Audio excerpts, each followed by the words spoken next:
Sobat Maestro, sesaat lagi kita akan mendengarkan program Blog Airtime Kerinduan Segala Zaman bersama Advent Vision Media Ministry. Selamat mendengarkan.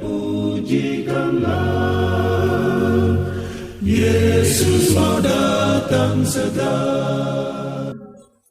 Shalom para pendengar yang dikasihi Tuhan dimanapun Anda berada. Saudara sedang bersama Advent Vision Media Ministry dalam program Kerinduan Segala Zaman bersama saya, Dr. Grace Rantung. Program Kerinduan Segala Zaman adalah program yang membahas khusus tentang buku Kerinduan Segala Zaman, yaitu suatu buku yang diilhamkan Tuhan dan telah tercatat di Library of Congress sebagai buku biografi Yesus yang menjadi favorit. Dan dengan tuntunan Roh Kudus, kehidupan banyak sekali orang telah diubahkan melalui buku ini, oleh karena buku ini khusus membahas tentang juru selamat kita, yaitu Yesus Kristus.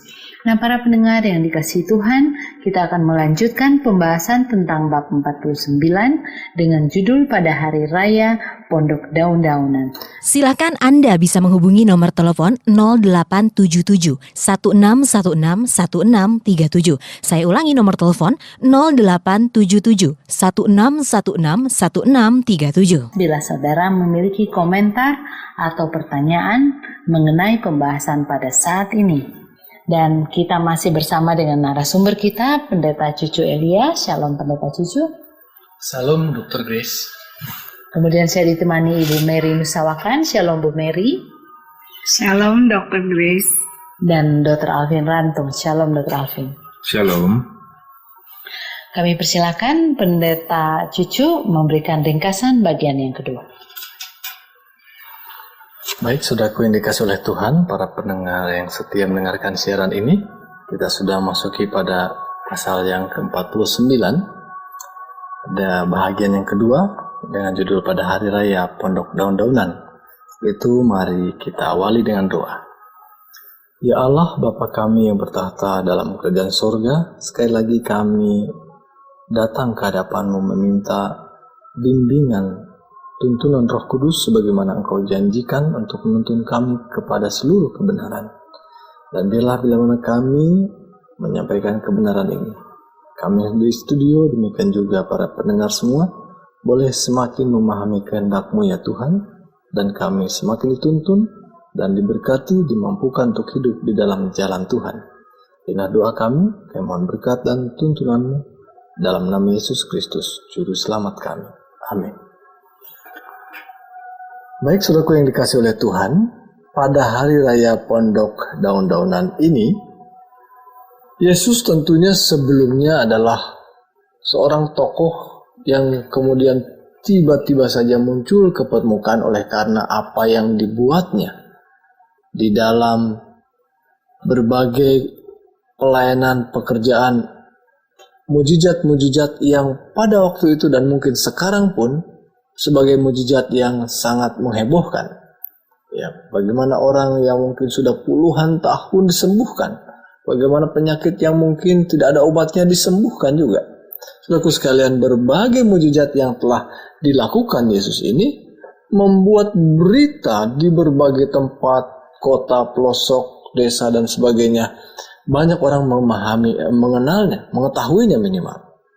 Dan saudaraku sekalian, untuk itu bila mana mereka datang pada hari raya Pondok Daun-Daunan, satu hari raya nasional di mana banyak orang dari berbagai pelosok datang ke Yerusalem dengan sebuah harapan, mudah-mudahan dalam pertemuan umum ini, mudah-mudahan dalam pertemuan nasional ini, orang yang selama ini diperbincangkan, orang yang selama ini disebut-sebut orang yang populer itu ada nanti bisa bertemu. Saudaraku sekalian, tentu kalau saudara mungkin bisa membandingkan dengan tokoh idola kita, mungkin artis, mungkin para pemimpin dunia yang mungkin bisa bertemu dalam satu momen peristiwa, kita mungkin akan mengharapkan dia. Dan saudaraku sekalian, dalam cerita ini kita mengutip satu kalimat yang dinyatakan dalam cerita ini, dalam Yohanes pasal yang ke-7 ini, bahwa mereka mengatakan, di manakah dia? Perkataan ini tentu, atau pertanyaan yang cukup luas maknanya, bahwa banyak orang mengatakan kalimat yang sama, di mana ya dia? Di mana Yesus yang selama ini dibicarakan? Kok dia tidak datang? Kalau dia tokoh agama, dia tokoh religius, tentunya datang kepada acara yang religius ini. Mereka tanya dan tanya, tapi mereka tersembunyi, tidak mau bertanya secara terang-terangan dan bahkan mengaku dia sebagai Mesias. Mereka tidak bersedia untuk melakukan itu karena takut. Tetapi sekali lagi ini menjadi perbincangan yang hangat di antara mereka dan bahkan menjadi fokus pemikiran orang-orang yang hadir dalam Hari Raya Pondok Daun-Daunan. Luar biasa saudaraku sekalian, tentu dalam hidup kita pun rindu boleh memiliki hal yang serupa seperti ini. Karena kita mendengar apa yang dilakukan Yesus. Karena kita memahami apa yang sesungguhnya dilakukan Yesus. Sesungguhnya kita perlu memiliki perbincangan kita, obrolan kita adalah siapa? Yesus sebagai fokus pemikiran kita. Dan saudaraku sekalian, ketika perbincangan itu mulai menghangat dan Yesus tidak datang-datang juga, dan akhirnya Yesus pada akhirnya kemudian datang dalam puncak perbincangan perasaan yang berkobar-kobar itu. Yesus kemudian masuk ke halaman bait suci, disaksikan orang banyak, dan mulailah orang melihat, oh ini dia yang ditunggu-tunggu. Tetapi saudaraku sekalian, tidak ada seorang imam pun yang katanya mempunyai kekuatan, punya kekuasaan yang mencoba menegur dia. Justru ketika Yesus datang, semua diam, semua begitu senyap dan mendengar Yesus berkata-kata. Dan kemudian Yesus berbicara, mengajar orang. Dan saudaraku tahu bahwa tentu Hari Raya Pondok Daun yang saya katakan pada beberapa waktu yang lalu ini cukup lama durasinya, 7 hari 7 malam. Jadi satu jangka waktu yang cukup panjang sebetulnya kalau ingin merencanakan membunuh Yesus mungkin. Tetapi tidak ada yang berani untuk melakukannya, untuk menjawab pun tidak. Itu sebabnya pengajaran Yesus dan setiap perkataannya membuat orang terheran-heran. Pengajaran yang tidak pernah didengar dari para rabi, dari para imam-imam. Itu sebabnya mereka membuat sebuah kalimat yang sebetulnya adalah kalimat yang muncul dari semua orang yang mengatakan, bagaimana ya orang seperti ini mempunyai pengetahuan seperti demikian tanpa belajar. Padahal sesungguhnya orang-orang yang guru-guru agama sekalipun tidak pernah berbicara seperti ini. Saudaraku sekalian, tentu saja Yesus memilikinya. Pengetahuan dari manusia memang tidak mereka miliki. Tetapi Allah yang di surga adalah guru mereka. Daripadanya lah mereka mendapat hikmat tertinggi itu.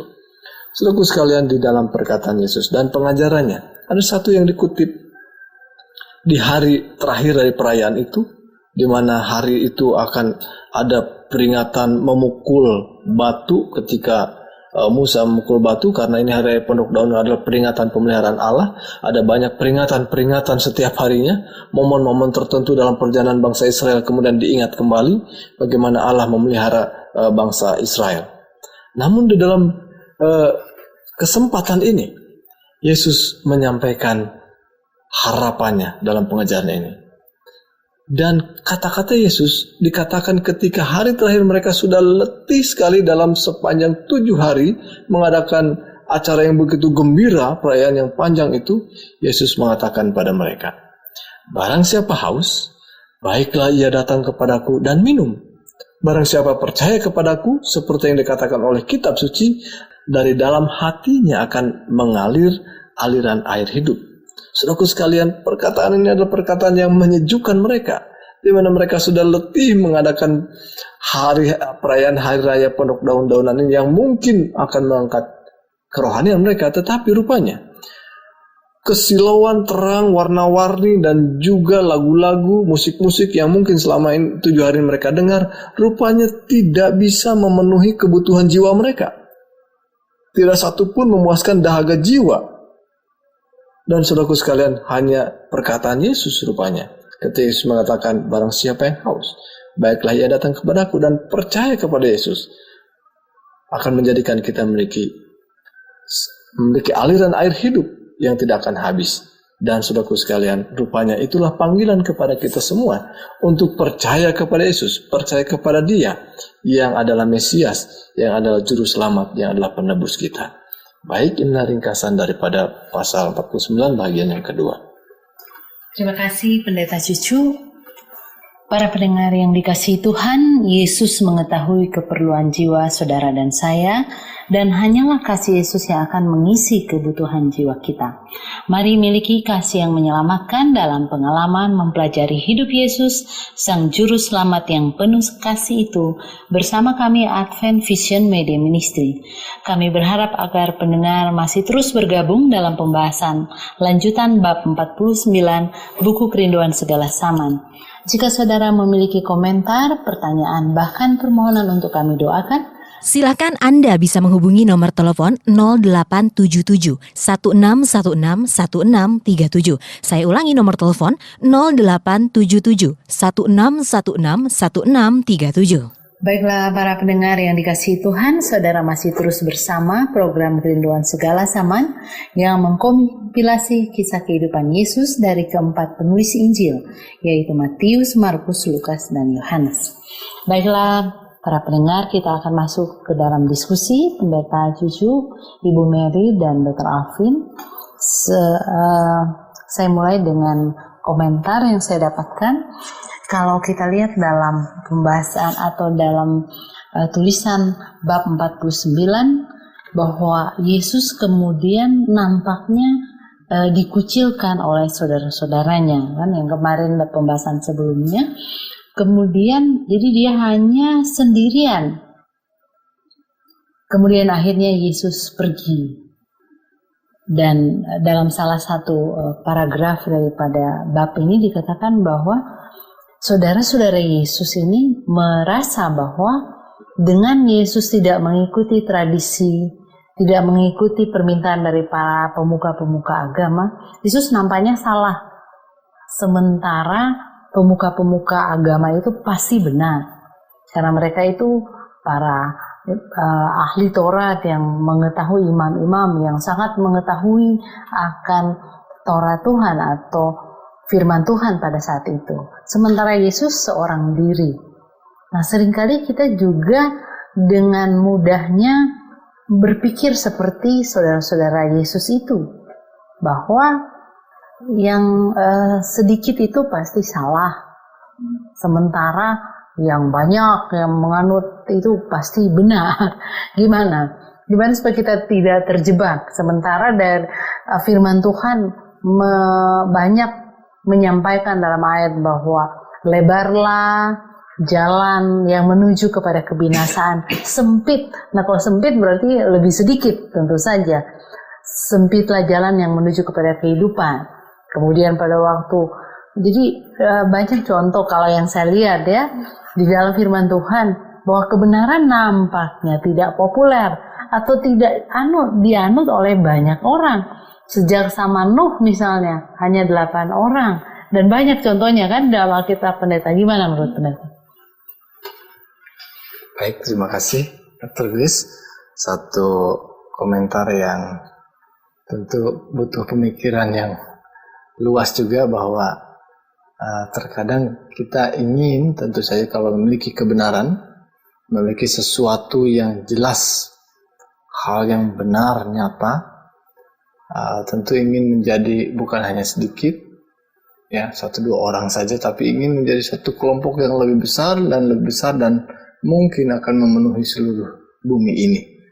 Dan kita mungkin mengharapkan bahwa kebenaran atau Injil itu tersebar ke seluruh dunia. Namun seperti yang ditunjukkan dalam teladan Yesus, bahwa seringkali Yesus berdiri sendirian dalam menunjukkan kebenaran, ya. Dan itu sebabnya umat-umat Tuhan, siapapun dia, tidak ada satupun yang boleh berkata bahwa seseorang menjadi sandarannya, seorang manusia menjadi sandarannya. Pendapat manusia. Benar sekali, kata Profesor Anu, kata pendeta Anu, kata teologian Anu, dan sebagainya. Mungkin kita bisa mengatakan itu ada dalam buku tertentu yang sangat populer dan sebagainya. Itu saja, itu mungkin bisa menjadi ukuran banyak orang. Tetapi sekali lagi bahwa mengetahui dan meyakini kebenaran adalah tanggung jawab pribadi-pribadi. Itu sebabnya mereka yang menipu dan yang tertipu sama-sama dosanya. Sama-sama terjerumus ke dalam dosa. Ya. Karena ada banyak orang bukan tertipu sebetulnya, dia mengizinkan dia ditipu. Ya. Itu sebabnya sekali lagi saya ulangi kalimat tadi bahwa tidak ada satu orang pun yang terlepas dari tanggung jawab pribadi untuk mengetahui kebenaran. Allah adalah Allah yang bermain secara fair play, dalam arti semua orang harus mengetahui baru dia dihakimi ya atas pilihannya ya. Baik, itu sebabnya saya setuju dengan apa yang dikomentari oleh Dr. Grace tadi, bahwa memang kita harus mampu berdiri dalam kebenaran sekalipun sangat sedikit orang, sangat minoritas. Kalau saudara saat ini berada dalam satu kumpulan atau satu gereja yang mungkin hanya sedikit, jangan takut kalau saudara mau memahaminya. Dan ketika saudara juga mengenal ada satu kebenaran yang belum dipahami oleh kelompok saudara, saudara perlu juga belajar dan bersama-sama menerima kebenaran yang lain yang mungkin ya orang menganggapnya sebagai sesuatu yang baru minoritas yang memahami itu, baru minoritas yang menerima itu. Bagaimana dengan para profesor teologian yang lain dianggap salah? Kita perlu mempertanyakannya, karena nyata sekali dalam cerita Yesus Kristus ini hanya sendirian dia menunjukkan kebenaran. Baik, terima kasih. Terima kasih banyak. Jadi kita mendapatkan kekuatan tentu saja dari pengalaman Yesus, bahwa jika kita memiliki kebenaran kita di dalam Yesus, dalam firman Tuhan, tentu saja kita tidak usah takut dan membanding-bandingkan antara seperti yang tadi sudah disampaikan Pendeta Cucu. Silakan Ibu Mary.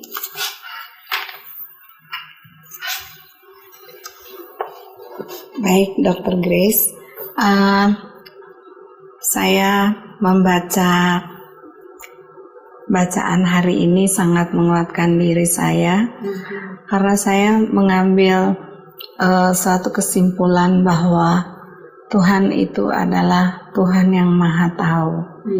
Dan Dia mengajarkan di sini kepada kita di dalam halaman 495 bahwa Tuhan itu, mengapa Dia tidak buru-buru datang ke Yerusalem?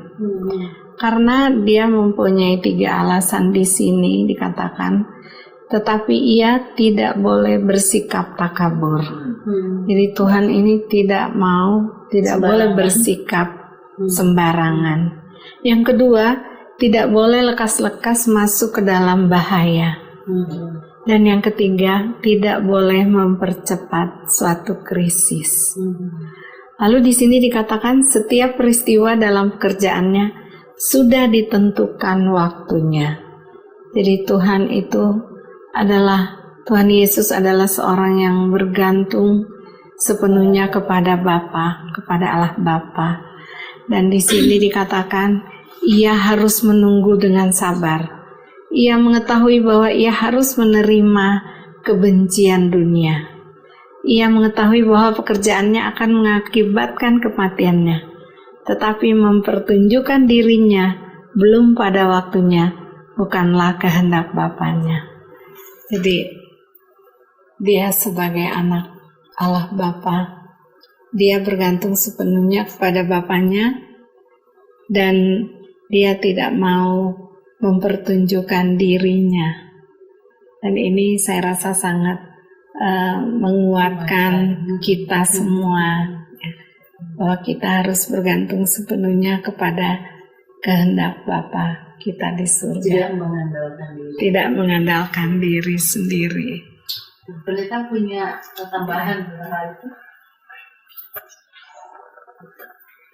Ya, saya tertarik dengan kata sabar tadi, karena seringkali kita tergoda untuk tidak sabar.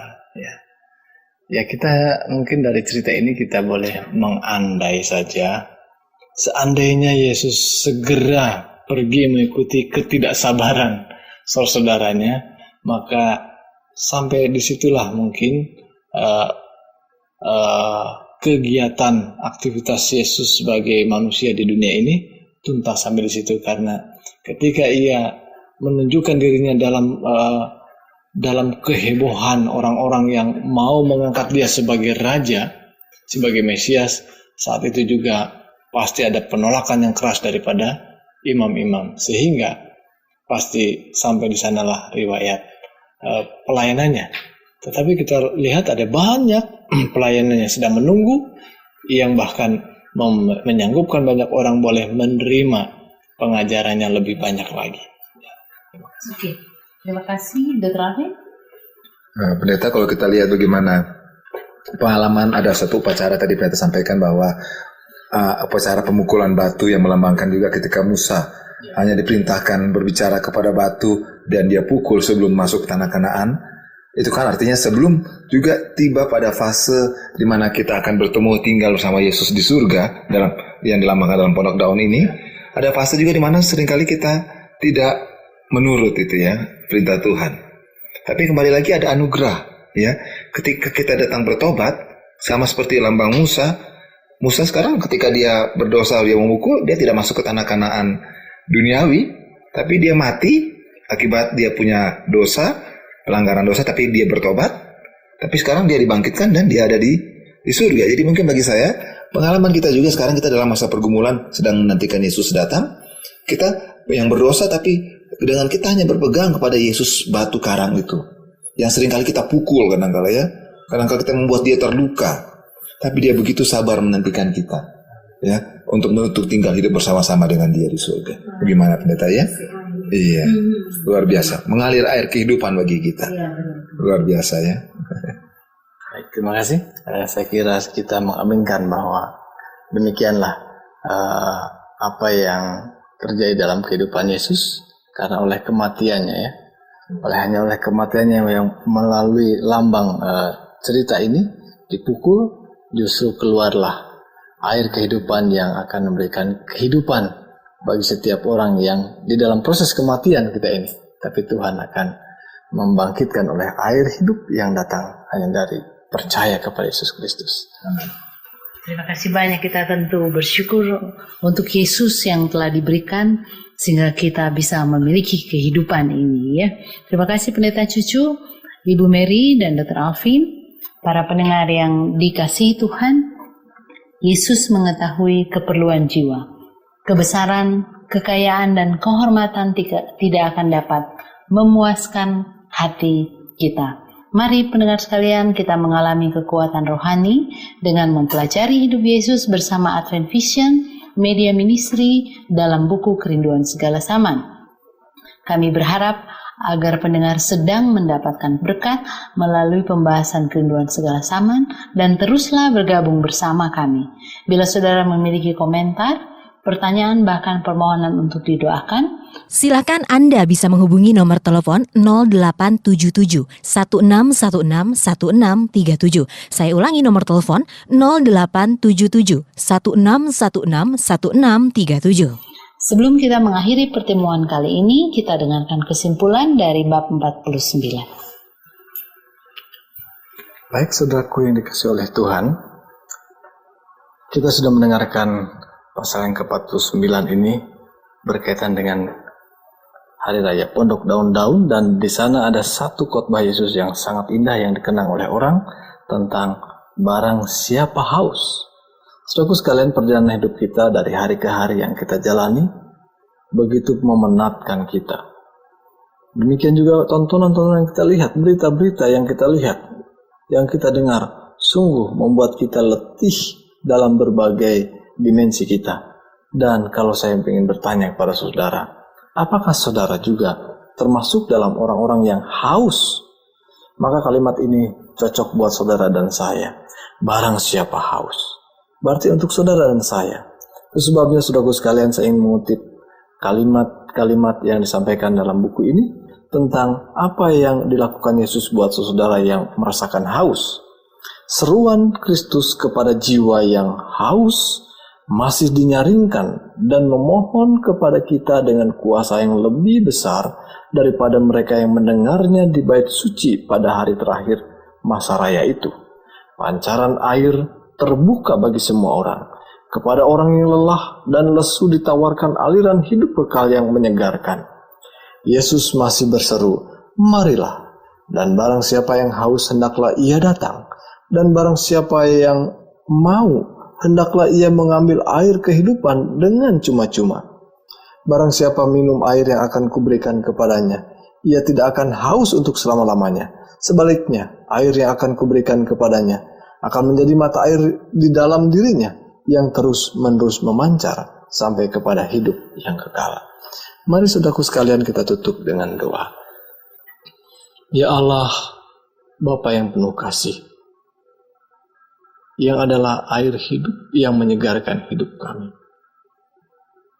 Kami sungguh bersyukur untuk pekabaran yang kami boleh dapatkan pada kesempatan ini, di mana kami boleh dimampukan untuk melihat terang kebenaran Tuhan bersinar dalam hati kami. Dan biarlah kami dimampukan untuk sepenuhnya percaya pada Engkau ya Tuhan. Sehingga kami menjadi jiwa-jiwa yang dipenuhi dengan kesegaran dan memancarkan air hidup yang Tuhan terlebih dulu telah memancarkannya dan menyegarkan kehidupan kami. Ya Bapa, kami bersyukur untuk bimbingan dan tuntunan Roh Kudus. Demikian juga kami mohon berkat Tuhan untuk setiap pergumulan yang saat ini dihadapi oleh para pendengar. Kiranya Tuhan menjamah mereka, menguatkan dan meneguhkan mereka. Dalam pergumulan yang mungkin kami tidak sebutkan, kami percaya Tuhan mengetahui mereka. Tuhan akan memberikan jalan-jalan keluar yang Tuhan siapkan bagi setiap orang yang percaya. Inilah doa kami Bapa. Kami mohon tuntunan-Mu, kami mohonkan doa yang sederhana ini hanya di dalam nama Yesus Kristus yang berkuasa, Juru Selamat kami yang ajaib. Amin. Para pendengar yang dikasihi Tuhan, kami menunggu SMS Anda di nomor 0877 1616 1637. Kami berdoa semoga berkat limpah dari Yesus menjadi bagian para pendengar sekalian, dan kami rindu untuk bertemu kembali pada pembahasan selanjutnya, bab ke-50 dengan judul Di Antara Jerat-jerat. Kiranya Tuhan memberkati kita semua adalah doa kami. Sampai jumpa. Sobat Maestro, Anda telah mendengarkan program Blog Airtime Kerinduan Segala Zaman dari Advent Vision Media Ministry. Terima kasih atas kebersamaan Anda. Tuhan memberkati. Yesus mau datang segera.